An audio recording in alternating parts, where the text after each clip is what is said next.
Hey, Dr. Flight here. Hope you're doing great. This is going to be a short video, and it's going to wrap up our product and brand management space, and it's specifically going to talk about packaging. So packaging is the thing that customers see on the shelf. There are different roles that packaging plays. Some of them are legal because we have to have labeling on certain packages that specifies what's in the product itself. Some of it is to catch the attention of the customer. Some of it's to display information. Some of it's made to distinguish one product from another. So the packaging element actually has a lot to do with the purchase process. Yet we don't spend an enormous amount of time talking about it, but we'll spend just a minute or two here.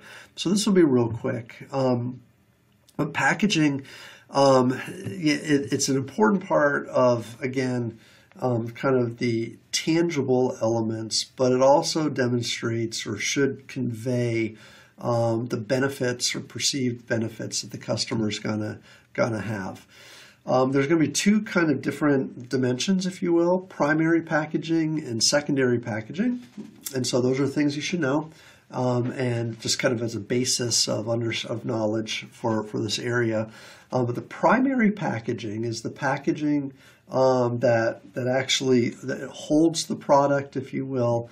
It aids in delivering value in the product. So as the consumer holds the product or dispenses the product, it is part of the use of the product, if you will. So it's the actual thing that contains the goods, if you will, stores the goods for you, and can be a delivery mechanism. You might think about the primary package, think about if you're buying milk, you could buy milk in a cardboard container, like a box, that has the top you open up and you pour. You could also buy milk, though, in a plastic jug. So those are two different types of containers. Those are two different packaging elements that hold the milk. Both have pros and cons. You know, if you don't really like plastics, you might want that cardboard version.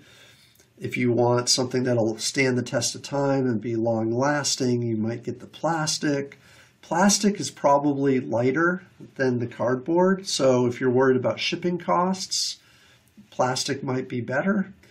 So there's like these pros and cons. And as the consumer uses the product, the package provides certain benefits in and of itself. Maybe you have glass milk, a glass bottle for milk, and you might say, well, look, glass bottled milk tastes better. So the packaging can actually impact, the experience the customer has with the product, and that would be the primary packaging element. The secondary packaging element is the product that actually contains maybe the outside packaging, or the packaging that the product is inside of.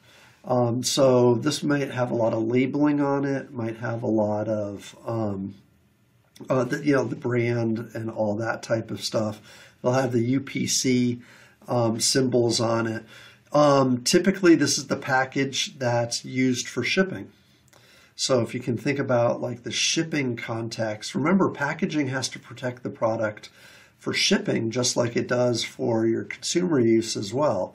So like you could have, for instance, a box, small box that has like for medicine, maybe like for aspirin or acetaminophen. We have a little box. And it has all of the important purchase information, all the FDA information, all the UPC symbols on it. Then inside the box, there's a little bottle. And the little bottle is usually made out of plastic, and it has a protective cap on it. That bottle is the primary package, and the box is the secondary package. See the difference between those two? But they're both used for different reasons. The primary package, in this case the bottle, is used for dispensing. It's the safety feature. It's hard to get into. The box is easy to get into. A little kid could get into the box, but a little kid can't get into the bottle because it's really hard to get that top off. That's the way the primary package was designed, right? But the secondary package, again, because it's in a box, it fits into other boxes because it's square, so you can package and ship a lot very easily, and it makes sense to do that. Okay, so again, different benefits that packaging provides. Certainly provides benefits by attracting the customer. It gives people something to look at and find on the shelf. Packaging stands out. It allows one company to differentiate from another company. Packaging allows for different sizes, different quantities, for sure.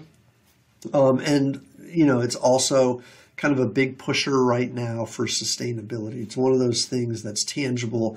Customers can see the product is recyclable or not. Here's an example: Head & Shoulders with a bottle from recycled plastic, and so that is an environmental type of a thing. So again, it can be actually a benefit. It can be, you can buy a product because of its package, but above all, the package brings attention to the product. Even sometimes the package can be a branding component, and that's one thing we talk about in packaging, in products and branding. You know, this is a great example of a brand element reflected in a primary package. The primary package of Coca-Cola is the can or the bottle that it's in. Coca-Cola has a very unique shaped bottle. I mean, this is like their signature bottle. This is what it looks like. It's always looked like this. And so this is kind of what it is.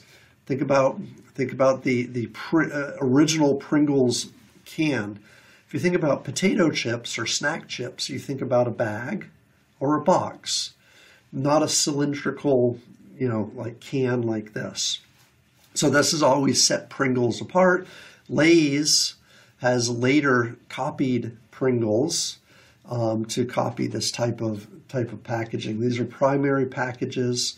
Now also, when you think about like the actual product of a Pringles or of a chip, I guess, one of the things you don't want are broken up chips. So this cylinder actually protects the product inside from being broken up. I mean, every once in a while you'll get a Pringles chip that's cracked, but it's pretty rare. How often do you reach inside of a bag of chips and find broken chips? All the time. So think about, like, kind of, again, the product benefits and kind of how that's being portrayed, but also think about how it's a branding element too. Here's another example of just some product packaging. This is going to be a deal where you've got, this is a secondary package.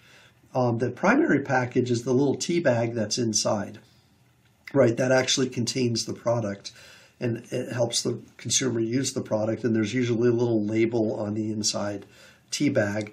But the outside box, this one's full of colors, full of imagination, full of sensory kind of connections that can be made with the customer. It's also going to have product information in terms of ingredients, has quantities, labeled there, 20 tea bags on each one of them. It'll have ingredients. It'll have the UPC code on it. Again, this is like that secondary package, but it really stands out, doesn't it? Like if you're looking down the aisle in a supermarket, you're going to see all this color and really be intrigued by it.